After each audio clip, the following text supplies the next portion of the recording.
Bonjour à tous et bienvenue dans cette nouvelle vidéo. Je suis très contente de réapparaître sur YouTube après 2 ans d'absence. Aujourd'hui, je voulais aborder un sujet qui sort un peu du cadre de la naturopathie et de l'aromathérapie, mais qui concerne toujours le bien-être. C'est le deuil, comment faire le deuil de son animal. Donc j'avais vraiment envie de vous partager mes expériences et mes conseils. Si vous ne m'avez pas suivi sur les réseaux sociaux, j'ai perdu mon chien avec qui j'ai partagé 11 ans de ma vie en septembre l'année dernière, 2023. Et ça a été très très dur aujourd'hui. 10 mois après, j'arrive enfin à sortir la tête de l'eau et à me sentir mieux. Et donc j'avais envie de partager ça avec vous parce que au début, quand j'ai perdu mon chien, c'est vrai que je regardais beaucoup de vidéos sur YouTube. J'essayais par tous les moyens que je pouvais d'apaiser ma tristesse et je me suis dit que vous faire mon retour peut-être pourrait vous aider. Je vais vous expliquer dans un premier temps le contexte de son départ. Donc il avait 11 ans, il était en pleine forme, pleine vie, énergique, il était vraiment au top du top. Il a reçu un coup, ça je l'ai su bien après, qui lui a fracturé le larynx. Donc à la base le vétérinaire avait posé le diagnostic de la paralysie du larynx et c'est quand il l'a opéré qu'il s'est aperçu qu'en fait ici c'était tout cassé, il avait des petits morceaux etc partout, ce qui expliquait que depuis quelques jours il toussait, il était enroué. Il avait du mal aussi à respirer et puis il m'avait fait quelques crises où il s'étouffait, des crises vraiment qui ont été terribles pour moi et je le voyais souffrir et bref, du coup on a décidé au final de l'opérer puisqu'apparemment la paralysie du larynx s'opérait relativement bien et c'est quand il l'a opéré qu'il s'est aperçu que tout était cassé et au final j'étais censée le récupérer le lendemain après son opération, mais il n'a pas survécu à cette opération. Donc le lendemain, le vétérinaire m'appelle pour me dire que mon chien était décédé. Donc la première réaction que j'ai eue, c'est réellement un choc. Sur le coup, on s'y attend pas du tout, on est un peu voilà, perturbé, on se demande ce qui se passe, comment la vie, comment ça va se passer la vie après tout ça, surtout que moi souvent je le regardais et je me disais comment je vais faire pour vivre sans lui. On a partagé énormément de choses ensemble. J'ai vécu des années et des années toute seule avec lui où j'étais très solitaire, très seule. Donc on avait tissé un lien et on a toujours un lien très très fort. Donc ça a été vraiment un déchirement quand j'ai appris ça, donc forcément j'y suis allée et ça a été aussi un choc pour moi de le voir sans vie. Sur le coup, c'était de la tristesse, on réalise pas en fait, on est face à la situation et on se demande ce qui se passe. Et puis après, tout simplement, le retour à la vie reprend et c'est là qu'a commencé pour moi en tout cas la descente aux enfers, si je peux dire ça comme ça, pendant quelques temps.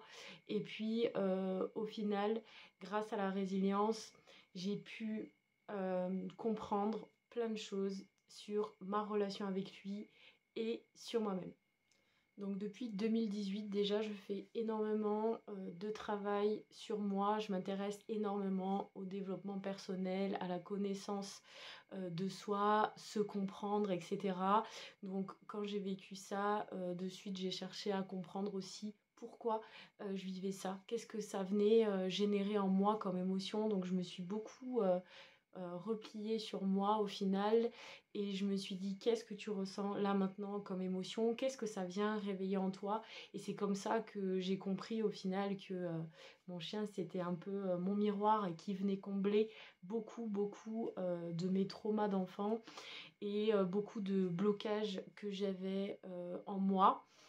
Donc ça a généré dans ma vie énormément de changements sur le plan personnel, professionnel, sentimental. La première étape, ça a été vraiment la dépression, la déprime. En plus, une semaine après l'avoir perdu, je me suis fait une entorse de la cheville avec rupture des ligaments. Donc j'étais cloîtrée chez moi, je ne pouvais plus bouger. Donc j'ai eu le temps de ruminer, de pleurer, de me poser plein de questions. Ça a été une période de ma vie et peut-être la période de ma vie la plus difficile. Et au final, suite à cette souffrance, j'ai pris beaucoup de décisions. Donc une séparation, un déménagement. Déjà, j'avais tout plaqué pour partir vivre très loin. Et donc au final, je me suis retrouvée seule chez moi. Et là a commencé la deuxième étape, selon moi, où j'étais vraiment en mode réflexion, où j'étais vraiment en mode qu'est-ce que cette relation-là m'a apporté, où j'essayais de voir vraiment le verre à moitié plein plutôt qu'à moitié vide, où je me posais pas mal de questions et où j'étais aussi dans la gratitude d'avoir partagé tous ces moments-là de joie, d'amour et d'avoir croisé le chemin de mon animal qui a eu énormément d'impact positif au final dans ma vie. Et aujourd'hui, c'est un peu à ça que je me rattache pour me sentir bien au quotidien, c'est-à-dire vraiment continuer à honorer l'âme qu'il est encore aujourd'hui. Suite à ça aussi, je me suis beaucoup intéressée à la vie après la mort, puisque j'avais vraiment la peur de la mort. Je m'en suis rendu compte aussi après, lié à ma peur de l'abandon.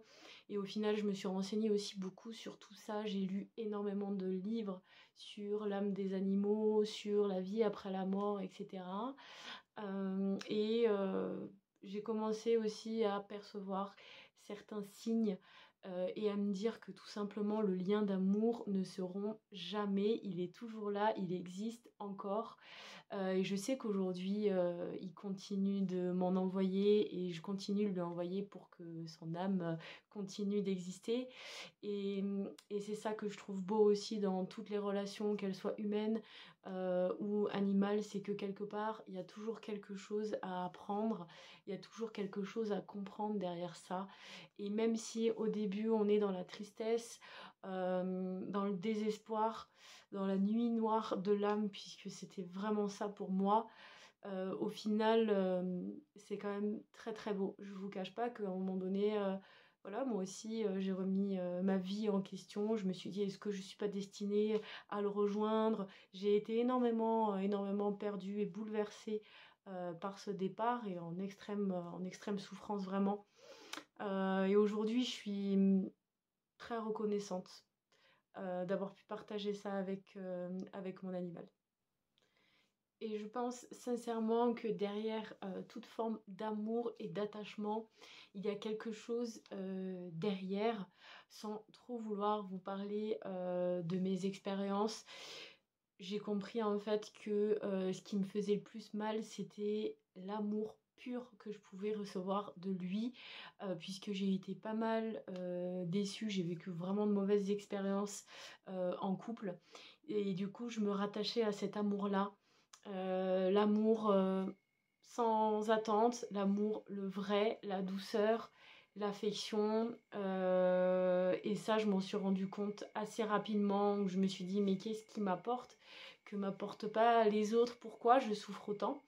Et au final, je me suis rendu compte de ça, c'est que j'avais vraiment un besoin d'amour très très important et que au fil de mes expériences, j'ai perdu confiance en l'amour d'un homme et au final, tout simplement, je me rattachais à l'amour que pouvait m'apporter mon chien puisqu'il était beau et sans souffrance. Les animaux, on le sait, ils donnent sans attendre et en retour et ils sont pas dans la vengeance. Ils ont pas l'esprit mal placé, ils sont pas violents, ils sont juste dans l'amour inconditionnel en fait finalement. Et donc ça m'a amené à me poser aussi beaucoup de questions sur moi, sur mes relations aux hommes, etc. Sur mes propres besoins en fait, qui je suis, quels sont mes besoins et pourquoi j'ai ces besoins. Et je trouve que c'est ça qui est aussi très intéressant dans nos relations avec les animaux. Finalement, c'est aussi apprendre à se donner de l'amour soi-même. Donc j'ai aussi repris possession de mon corps puisque suite à ça, j'étais totalement sédentaire. Je me suis complètement laissée aller, etc. Et au final, petit à petit, j'ai repris certaines habitudes. J'avais beaucoup de mal à aller me promener sans lui puisque puisque je faisais toutes mes balades avec lui. Donc au début, quand j'allais me promener, c'était pas possible pour moi, je faisais que pleurer, etc. Donc j'ai arrêté pendant un moment. Après, j'ai repris l'activité physique, j'ai commencé progressivement à prendre soin de moi, à m'ouvrir de nouveau aux autres. Professionnellement, du coup, j'ai complètement arrêté puisque j'étais en auto-entrepreneuriat. Je suis encore aujourd'hui dans la naturopathie, l'aromathérapie et le massage. J'ai laissé un peu tout ça de côté pour prendre du recul, pour me sentir mieux avec moi-même et pour me sentir mieux émotionnellement, tout simplement. Parce que je pars du principe que pour pouvoir aider les autres, il faut se sentir bien avec soi-même. Et au final, je pense que j'avais aussi beaucoup besoin de cette période tout simplement d'introspection et puis de solitude en fait, tout simplement. Le besoin de se retrouver seul pour comprendre tout simplement et pour vivre ça d'une manière plus douce, je dirais, sans me mettre de pression. Voilà, vraiment prendre le temps pour moi. Et aujourd'hui, c'est ce que je continue de faire. Et progressivement, j'arrive à retrouver le fragment d'âme qui est parti avec lui. J'arrive à retrouver progressivement la lumière. J'arrive à retrouver du plaisir, à faire des choses. Je retrouve confiance aussi en la vie, en les relations humaines et, et voilà, tout simplement. Il y a quelque chose aussi que j'aimerais aborder, c'est vraiment chacun vit le deuil à sa propre façon, en fonction de ses expériences et en fonction du lien que l'on a avec son animal. Moi, il y a énormément de personnes qui m'ont dit ça va te passer, c'est qu'un chien. Il y a énormément de personnes qui m'ont conseillé de reprendre un autre chien. Et en fait, dans ces moments-là, je pense qu'il faut absolument pas écouter les autres, mais absolument s'écouter soi-même. Moi, je ne me sentais pas capable de reprendre un autre animal. Non pas par culpabilité, mais tout simplement parce que j'avais envie d'affronter ça par moi-même et de comprendre aussi pour ne pas reproduire les mêmes schémas, pour avoir une autre vision aussi de la relation humain-animal. Et voilà, tout simplement, dans ces moments-là, faut pas hésiter à chercher de l'aide à l'extérieur, mais pas spécialement de nos proches. Moi, j'ai fait appel à quelqu'un pour faire une communication animale, ça m'a beaucoup aidé.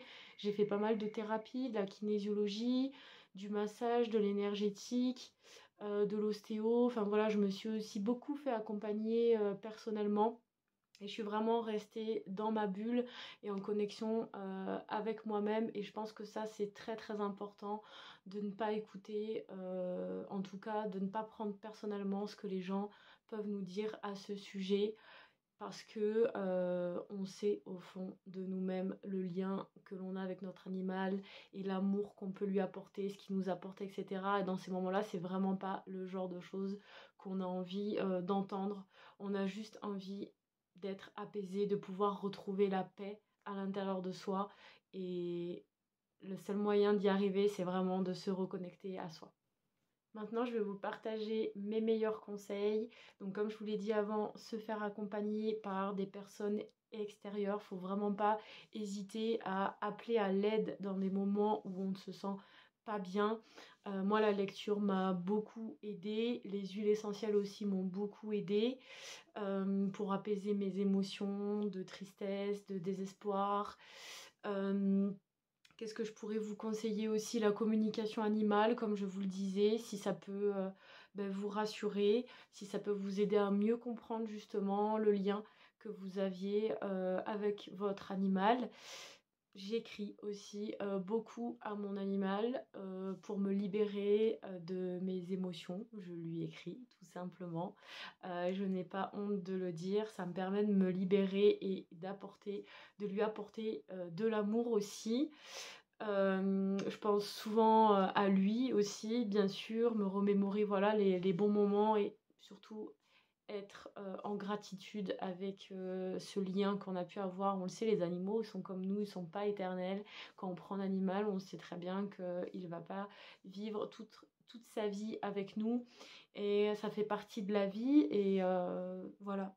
Principalement, mes conseils, ce serait ça. Peut-être aussi changer d'environnement pour ne pas s'attacher aux habitudes que l'on a à la maison, se reconnecter à soi et se reconnecter aussi à la nature, aller se balader, se ressourcer. Ça peut être des activités, le yoga, la méditation, plein d'activités qui vont nous apaiser aussi. Ça peut être reprendre une activité sportive qui va aussi nous aider à nous libérer l'esprit, mais vraiment être dans cette démarche-là, de mieux-être, de bien-être.